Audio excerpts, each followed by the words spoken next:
आझाद मैदानावर उपोषण।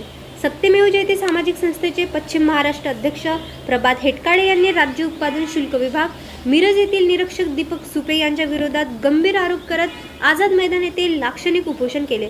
माहिती अधिकारातून मिळालेल्या कागदपत्रांच्या आधारे अधिकारांचा गैरवापर, जप्त मुद्देमालाची कथित विक्री आणि गुन्हा क्रमांक 9/2025 संदर्भातील सामाजिक संस्थेमार्फत आपण माहिती अधिकारात माहिती मिळवली।